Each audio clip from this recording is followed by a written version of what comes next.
Good morning, everyone. We're going to be sharing a lot of information today from great business owners who have some experience in different industries. And we're going to hear from them about different work evolutions that they've had to go through and make quick decisions on before COVID, during COVID, and after COVID. So hope you guys can transpire and share your thoughts. So Kim, I'm going to start with you and let you share some experiences that you've had. First, let me introduce myself. I'm Kim Reeves, CEO of Legacy US. We're an innovation company that focuses on pressure, temperature, and flow. We work in medical, indoor farming, stadiums, even space. And our passion is inventing new products that give our clients an unfair competitive advantage, especially when they've been told it can't be done. So thank you for inviting me here. This is a really timely topic, and I'm excited to explore this with you guys. Gary, could you please share a little information about your company and a little bit about yourself? Sure. So my name is Gary Sorensen. I'm a principal at Pivot North Architecture. We're based in Boise, Idaho. We're a company of 32 employees. We've been steadily growing for the last 5 years, and primarily we work out of our main office in Boise. We do have some additional projects in Texas that we operate remotely with, and we primarily work in the market sectors of healthcare, education, as well as private development. Wonderful. Thank you so much. Megan. Good morning. I am Megan Multanen. I am CEO and owner of Best Bath Systems. We have 200 employees out in Caldwell that focus on manufacturing the world's best bathing product. We do something that everybody needs, but not many people think about, honestly. So we have a diverse workforce of employees, some who are very able to be flexible and work from home or work on the road. We have employees, sales reps that live inside their territory. We have employees in upstate New York, in Atlanta area, in the Houston area, in Ohio. We have the majority of our employees out in Canyon County, Idaho, in Caldwell, in our facility out there where we have 10 acres and 110,000 square feet. And those employees cannot build their showers from home, so they get to come to work and be with us daily out there. We've had some unique challenges with COVID as we look into flexibility in the workforce, and we've done some things that have worked really well, and we've stumbled a few times, and I think everybody has had those experiences. So I look forward to being able to share that with you guys and with our audience today too. Wonderful. Thank you so much. Ryan. Yes, my name is Ryan Hardy, and I am the COO of the L&R Group, and we do environmental cleanup. So we have people from, truck drivers to guys on the ground to professional staff. So we have a wide variety of, from chemists to, just day laborers that we deal with. So everybody's a little bit unique. We don't have a lot of work remote because nobody can pick up their problem and bring it to us. A little bit like Megan, you can't build a shower from your home. So those are some of the issues that we've had to deal with during COVID. But excited to be here and share our experiences with everybody. Wonderful. Thank you so much. How about if we start, and we're just going to have a fun conversation today. And if you folks could share how many employees you have, and it doesn't have to say within each location, just total. And I think you may have addressed if some were remote or some were in person, but just to kind of give us an idea if you do have that within your business. And then if you have hourly or salary or whatever part-time, full-time types, just so we can kind of see a diverse group, and then let folks know what you have been doing during COVID and then transitioning into our recovery and what that might look like going forward. Kim, how about if you start with us out there? Sure, we're a pretty small company. We have less than 10 employees. We operate out of a single site in the Linden District in Boise, right across from Big City Coffee. We have a blend of salaried knowledge workers that can work remotely or here at our site, and then we have some makers and assemblers that are hourly that need to work here, can't work remote. Pre-COVID, we've had a pretty flexible schedule that's worked well for us. Because we're not a retail shop, we don't have posted hours. We have the freedom to ask people. We don't tell people what their hours are. We ask them, what hours do you want to work? What days do you want to work? Most of our company has settled into kind of a 10 to 6 rhythm. Early birds like to be more 7 to 3. We've got a night owl that doesn't start till around noon. But on any given day, we've got a 3 to 5 hour window where everybody's available for each other. And even during the day, people can schedule around their own personal appointments. So we've had a tremendous amount of flexibility, and that's worked well. So I think when COVID hit, we weren't impacted maybe as much as we would have been otherwise because of this flexibility. But one thing that changed was travel, meeting with clients and suppliers. It was nothing to get on a plane and go to Dallas or China or Germany. And that all turned to Zoom. When people work remotely, it didn't really affect us as much as it would have. And then post-COVID, I think Zoom's here to stay. I don't think that's going anywhere. I think that still works good for day to day with our clients and suppliers. Of course, we still need to go out and travel a bit, but we don't do that with our clients. We found with our employees. When we meet with employees, whether it's as a group or one-on-one, it's always in person. Our conference room has become our command center, basically. And I look at it kind of like a campfire. If you've got all the glowing embers kind of there clustered together, you're going to burn strong, you're going to burn bright. But if you start taking them and pulling them out for any period of time, they risk burning out. So I think, as business owners, it's my responsibility to fire that, keep the flame going and make sure people feel collaborative and feel the camaraderie and the motivation. Wonderful. Thanks for sharing that. Gary.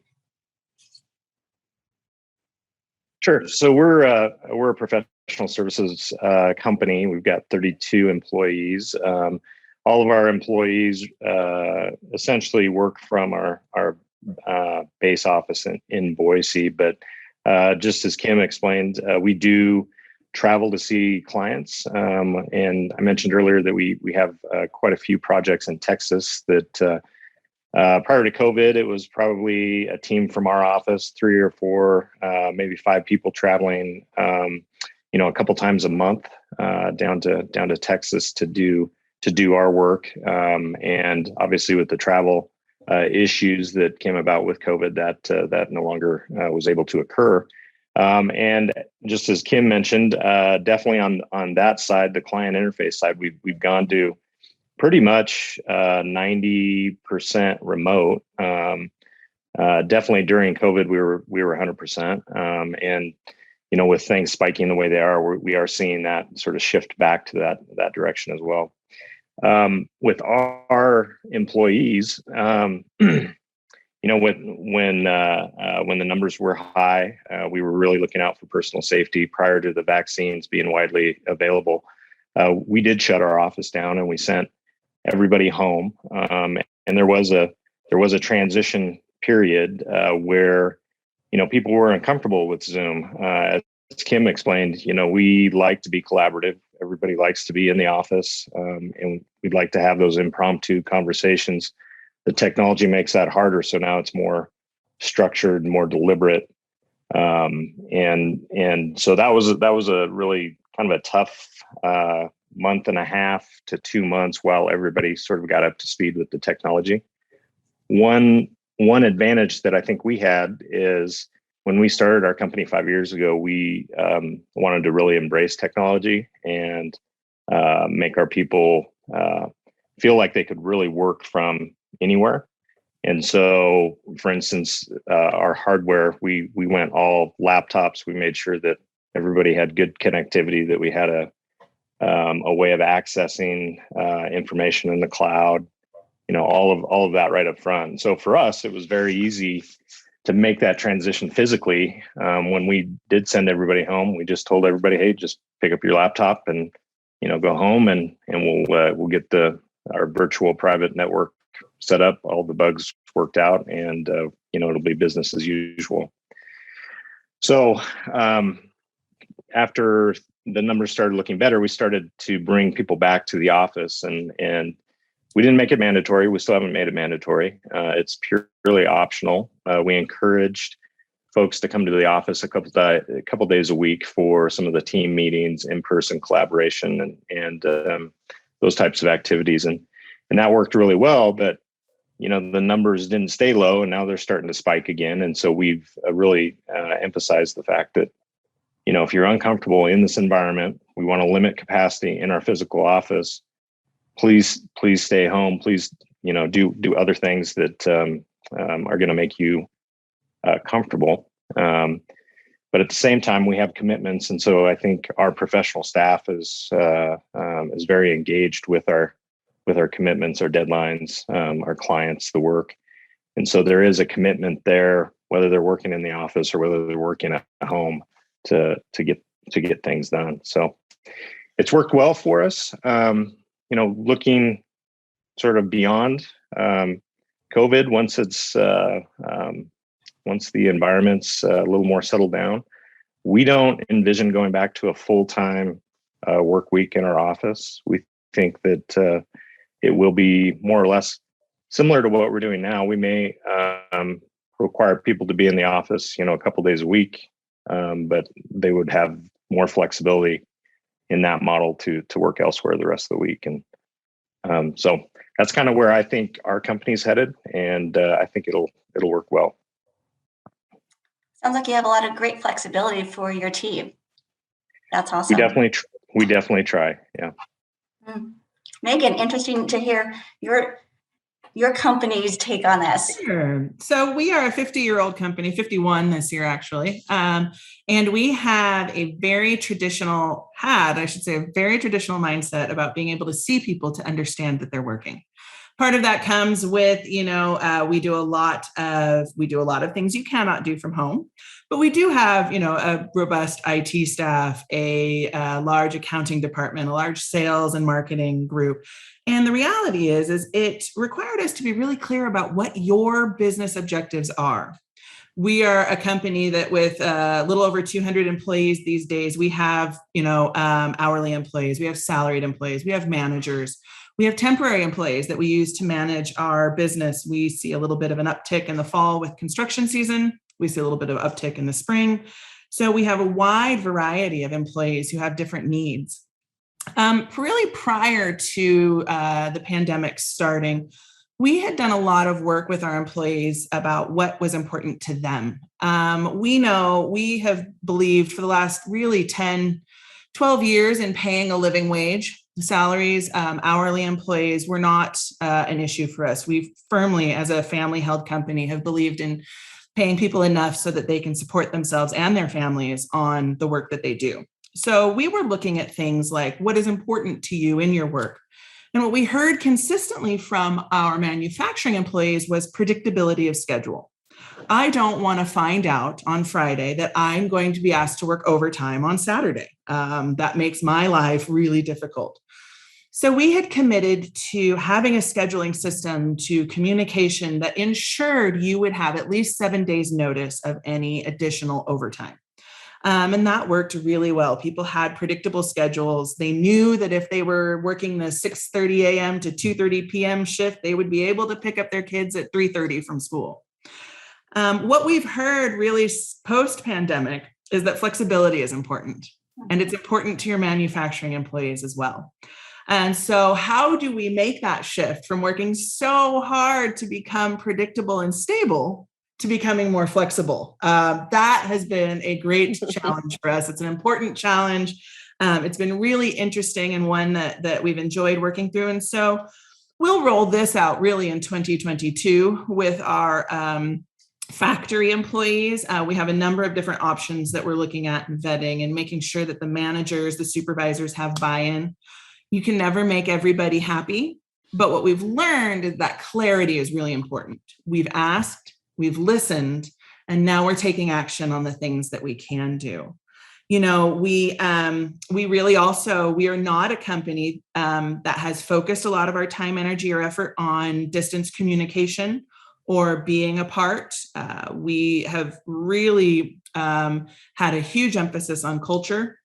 We describe ourselves as a team. We win together, we lose together. Our goal is to build autonomous teams in our working environments. And so that mentality has really been important through the pandemic.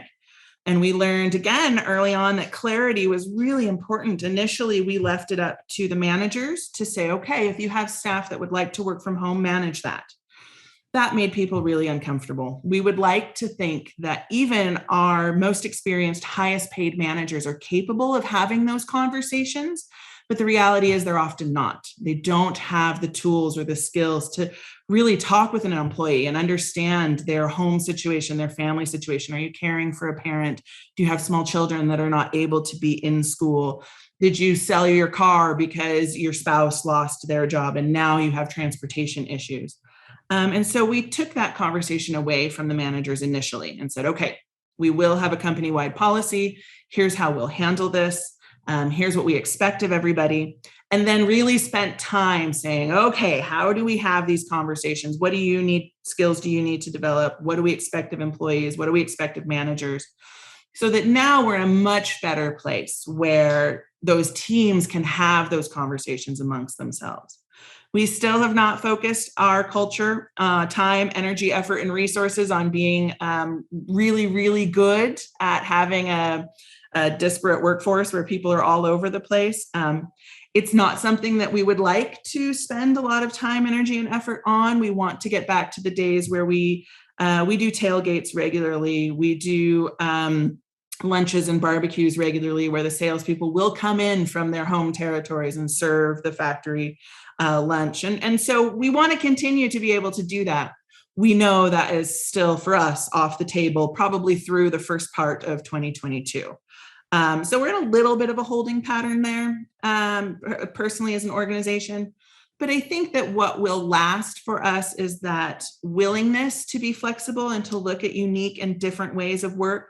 And the only way we're able to do that is through really identifying how are you effective? What does effective, what does efficient, and are your goals, and are they clearly defined?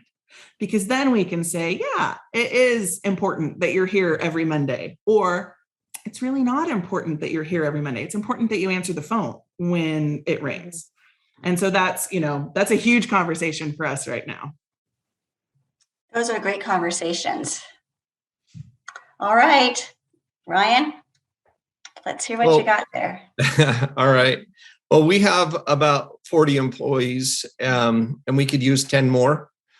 I'm sure that everybody's always looking, but one of the things that we've found in the pandemic is that it's been hard to get employees, and so we've really had to focus our company on maybe there was things that we were doing that weren't efficient.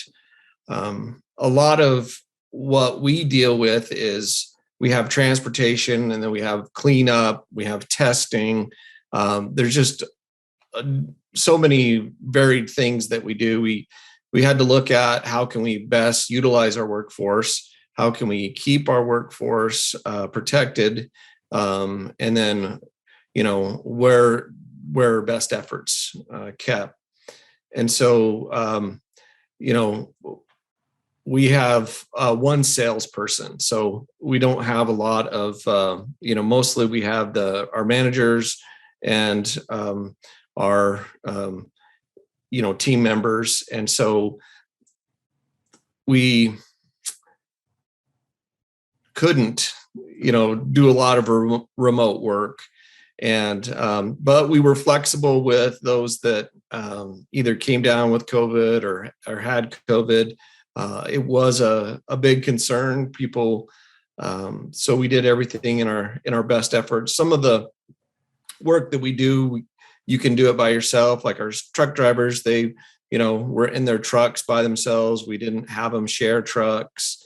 We make sure that they had masks and stuff to clean down their trucks when they weren't in it, and try to keep them as safe. So, when we had employees working out in the field, how could we keep them separated but working together? It's kind of hard having your tailgate meetings or your safety meetings, and those were done mostly outside with people spaced out. But I think everybody kind of came together, and our team worked hard, and we've haven't had a lot of problems with COVID within our company, but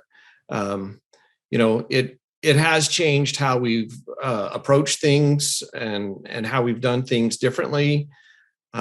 Sometimes on a safety issue, having people spaced out and not, three guys looking with their head down in the hole when there's a excavator operator, swinging a bucket around has helped with the safety issues. So, there's people being more aware has been a benefit to our company. But being flexible, we've sat down and talked as a company about how we can become better, what is available. And, we've started in our company to take a good look at policies or procedures and things that we can do to be flexible with schedules. Sometimes we're dictated for our schedules from our customers, like the IDT won't let us be out on the interstate before 10 p.m. So sometimes that works for our employees, and they could spend the day with their family and then just work an overnight shift. But being flexible is probably the key going forward. Being flexible with your employees, being flexible with your customers is probably the biggest thing that we've seen come from this. Thanks, Ryan. That definitely does appear to be the consensus with a lot of companies, is the flexibility. Has anyone thought about shorter work weeks, or maybe a Fridays off? Or a lot of folks are just feeling stressed and Zoom fatigue and just work stress, home stress, family, all kinds of stuff. Do you guys have any health management or any kind of benefits within the company, whether it's maybe your PTO of sick days versus vacation days, or maybe you have a yoga person come in and do a meditation that day or something that could bring your team together, especially on those team meeting days, or if they're working remotely by themselves. So maybe share some ideas there that could be helpful for folks. Megan, would you like to start there? Sure. We, for a long time, because we're a factory environment and our product is one that needs to cure, we have a factory temperature in the winter that is anywhere between 75 and 85 degrees. And it is a lovely place to work in January. In the summer, though, we don't necessarily control down the temperature. So it can get really uncomfortable inside the factory. On those days. And so for a long time, we've done things like ice cream Fridays, where we just bring in ice cream for the staff, or, popsicles, or just something like that to let them know that we know that it can be sort of a gnarly environment to be in. And so we've tried to translate that, not just, we did that before the pandemic started, and we're trying to do that now for other employees. How do we just let you know that we know this stuff is hard? Is it a gift card? Is it a, trivia night, for the sales reps that we're used to being able to go to trade shows together and hang out a little bit in the evenings. So just trying to be creative around some of those things, but then also recognizing that people value their time. And I, as your employer, do not have expectations of owning all of your time. I just simply can't. It's not fair to you as an employee. So how do we make sure that you're also ending your workday? For employees that were used to coming to an office, sitting at their desk, being able to do their transactional work, having meetings with coworkers, maybe going to lunch and then going home to be with their family. We found some folks it was hard to get them to turn off. That email is always there. That computer is always there. That phone is always there. And so really asking people to unplug and to take their time off. For our directors, our high-level employees during this time, we experimented with unlimited PTO. That was a benefit that they felt would be really valuable to them, that they felt that their compensation was in order. And so now they are interested in, other ways of being thanked for the work that they do. And so that unlimited PTO has worked well as a team. They need to communicate and coordinate their time off, whether it's, just a Friday or a whole week, because they're planning something, they're going backpacking somewhere in the Sawtooths. And so that has been very successful for us with that team. And so we'd like to explore how we can offer that to other teams. And then, as you mentioned, this sort of shortened work weeks, that is something that, again, as we asked and listened to our factory employees, that there are folks that really do like a, 312s or 410 schedule. And so how can we accommodate those folks? And can we set up a system where, Ryan can be working 410s, but Irene is working 9 to 5, 5 days a week. And maybe Kim wants to work, 12-hour shifts on the night shift.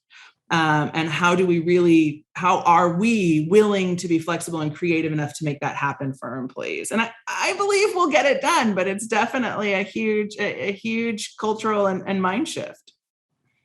Yes, it definitely is. Gary, what are some of your thoughts?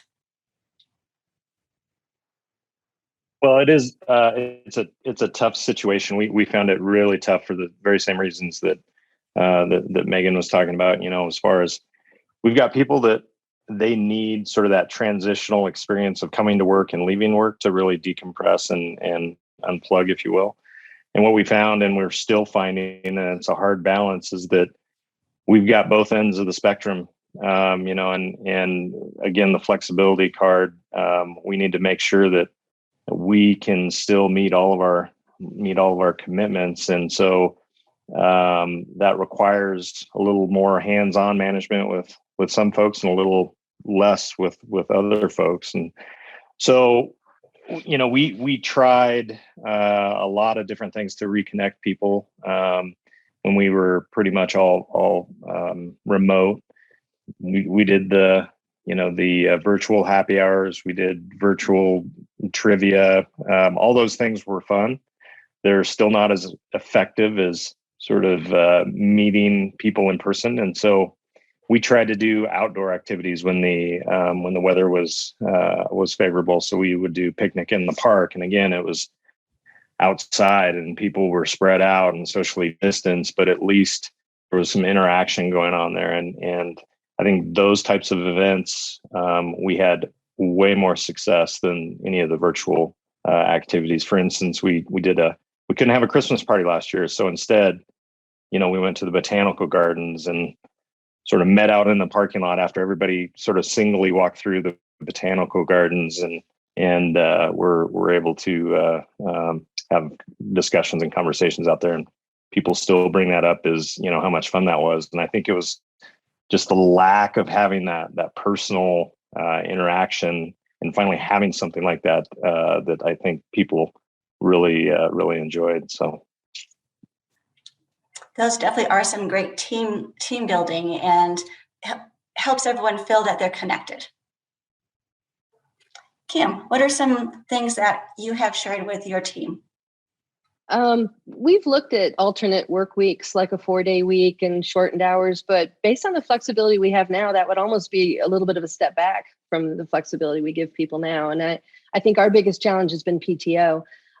We currently have unlimited PTO for our salaried folks, and there's definitely some pros to that that Megan mentioned. The downside I've found in that is really conscientious employees will say, as soon as I finish this project, as soon as I get this prototype done, as soon as, and by the time you get to that point, 3 more things have come up.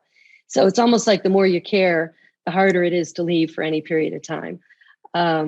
So there's that. And then another downside is some people can abuse it.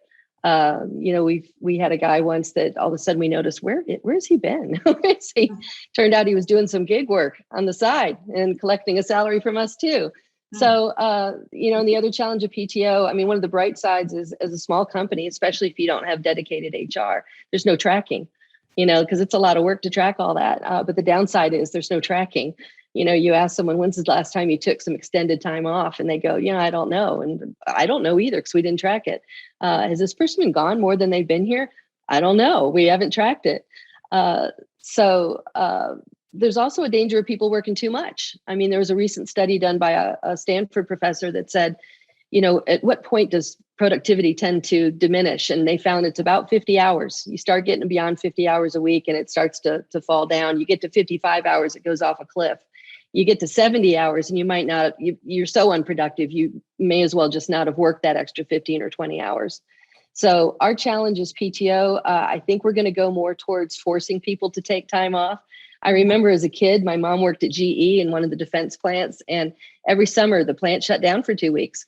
And again, a week at Christmas. And I think at that point, it was more for operational efficiency on their end because they had thousands of employees.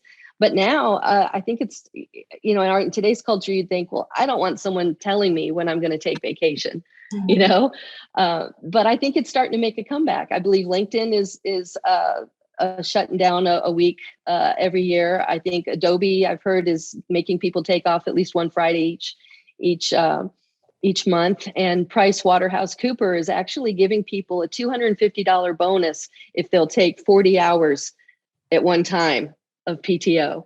So I think there's something to be said. If you're like me or most people, when you start to take a vacation, you need a couple days just to decompress. And then at the end, day or two ahead, you start thinking about work again. So you need to have a couple of days in there where you actually are recharging and not just a day off here and there where you get a little breather. You need to actually refresh. So that's one of the things we're going to start looking at is, making people take time off in chunks. And I think that's something Gary's done a good job with in his company. And part of our participation in this forum is to come up with a good PTO strategy that we'll start implementing for our company. Wonderful, wonderful. Well, we have definitely reached our time, and thank you guys all so much for sharing your experiences and your thoughts moving forward.